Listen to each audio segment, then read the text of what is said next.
안녕하세요.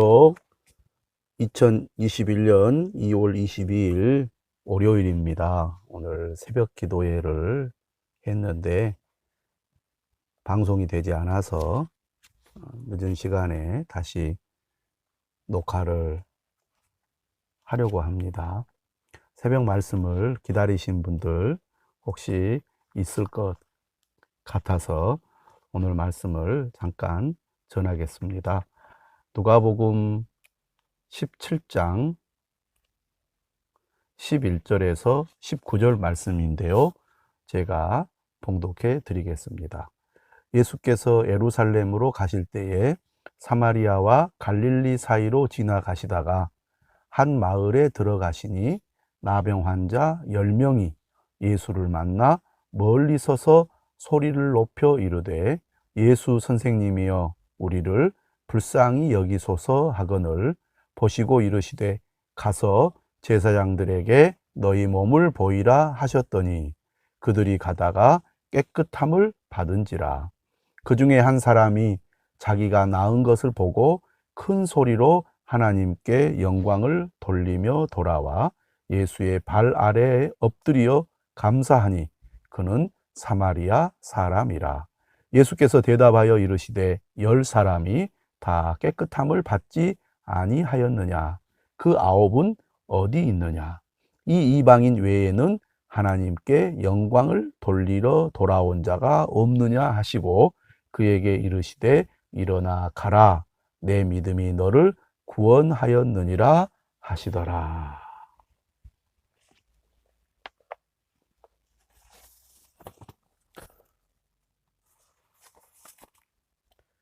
예수님께서 예루살렘으로 가실 때에 사마리아와 갈릴리 사이로 지나가게 되었습니다. 이 길은 당시 갈릴리 유대인들이 갈릴리에서 예루살렘으로 순례의 길을 갈 때 부정한 사마리아 지역을 밟지 않으려고 이용했던 우회로를 가리킵니다. 예수님은 한 마을에 들어가셨고 그곳에서 나병 환자 10명이 예수님을 만나게 되었습니다. 그들은 멀리 서서 소리를 높여 예수님을 불렀습니다. 예수 선생님이여 우리를 불쌍히 여기소서.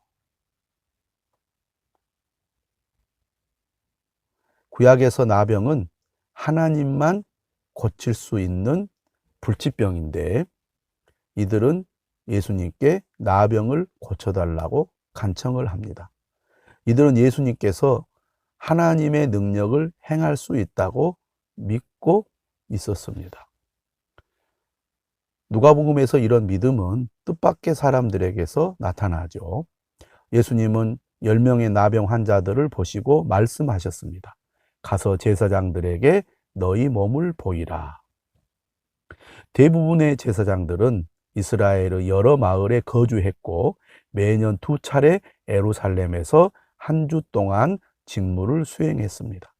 레위기 13장과 14장의 규정에 따라 나병 환자들은 부정한 자들로 규정되었기 때문에 공동체에 들어올 수 없었습니다.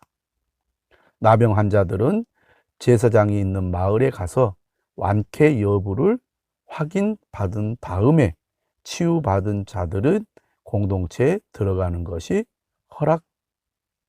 허락되었던 것이죠. 놀랍게도 나병 환자들이 제사장에게 가는 도중에 깨끗해졌습니다. 예수님은 병 고침에 대한 특별한 행동이나 말씀을 하지 않고 제사장에게 가서 그들의 몸을 보이라고 말씀하셨습니다. 그들은 예수님의 말씀을 듣고 그대로 행했습니다. 병이 나았다는 증거도 없이 예수님의 말씀을 믿고 순종했더니 제사장에게 가는 도중에 나병이 깨끗해진 것입니다. 그들은 예수님이 자신들의 병을 고칠 수 있다고 믿었기 때문에 예수님을 찾아왔고 예수님의 말씀대로 제사장들에게 가라고 하니까 말씀대로 갔습니다. 그 결과 그들의 병은 깨끗이 사라졌습니다. 나병 환자의 치유는 말씀에 순종하는 믿음이 얼마나 놀라운 것인지 잘 보여줍니다. 예수님은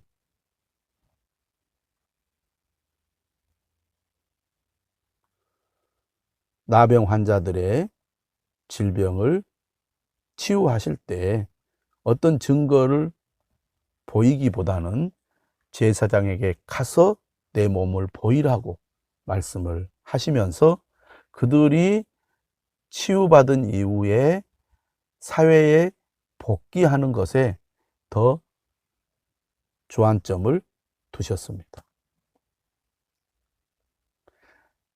하지만 오늘 사건은 여기에서 끝나지 않고 있습니다. 이때 그 중에 한 사람이 자기가 나은 것을 보고 큰 소리로 하나님께 영광을 돌렸습니다. 이 일을 하신 분은 하나님이시라는 것을 분명히 깨닫고 인정했다는 것을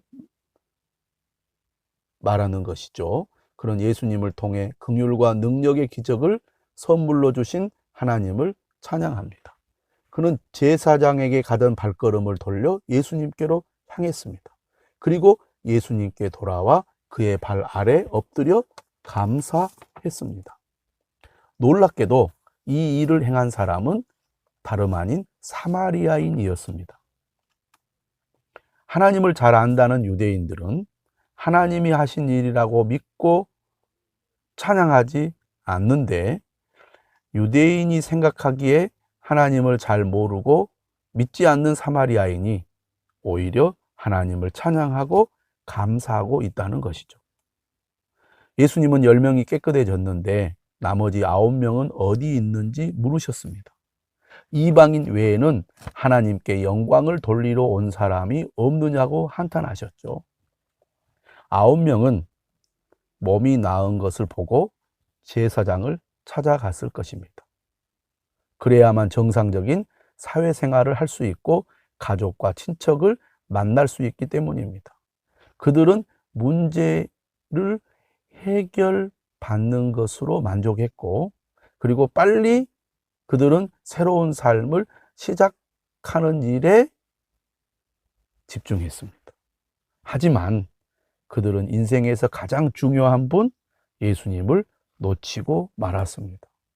우리는 문제가 있어서 교회에 나옵니다. 주님을 찾습니다. 그리고 문제를 해결받고 삶이 나아지는 것으로 만족하고 그치는 경우가 많습니다. 하지만 더 중요한 것은 나에게 그러한 은혜를 베풀어 주신 예수 그리스도, 그분을 인격적으로 만나고 그분과 특별한 관계를 맺는 것이 훨씬 더 중요하다는 것이죠. 9은 어디 있느냐? 이는 예수께서 독자들에게 던지는 질문입니다. 많은 사람들이 예수님을 자신의 피로를 채워주는 능력자로는 믿지만 믿음의 대상으로 섬기지는 않고 있습니다. 심지어 예수님을 안다고 생각하는 사람들도 예수님께 돌아와 발 아래 엎드리지 않습니다.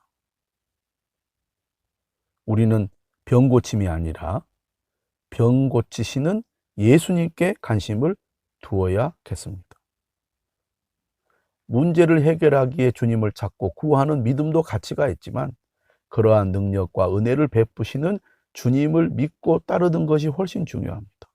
문제 해결을 위해 주님께 매달리는 믿음보다 은혜를 베푸신 주님께 감사하는 믿음이 훨씬 더 귀하다는 것이죠. 예수님은 감사하는 사마리아인에게 일어나 가라, 내 믿음이 너를 구원하였느니라고 선언하십니다. 사마리아인은 믿음으로 영혼의 구원을 얻었습니다. 여러분, 감사의 믿음이 진정한 믿음입니다. 구원받는 믿음입니다. 우리는 인생의 시급한 문제를 해결받는 것에 머무르지 않고 예수님께 돌아와 감사하는 단계로 나아가야 하겠습니다. 예수님이 주시는 선물보다 더 중요한 것은 예수님을 구원의 주로 감사하고 그분을 찬양하는 것입니다. 여러분, 주님의 은혜에 진정으로 감사하고 있습니까? 그렇다면 여러분은 어떻게 감사하며 살고 있습니까? 감사할 때 행복합니다. 감사할 때 능력이 나타납니다. 감사할 때 주님의 은혜를 더 누리게 됩니다. 감사할 때 믿음이 더욱 성숙해집니다. 말로만 감사하는 것이 아니라 몸으로, 삶으로, 물질로 감사하는 삶을 살아가야 되지 않겠습니까? 진정으로 감사하는 사람이 하나님을 찬양하는 사람이요.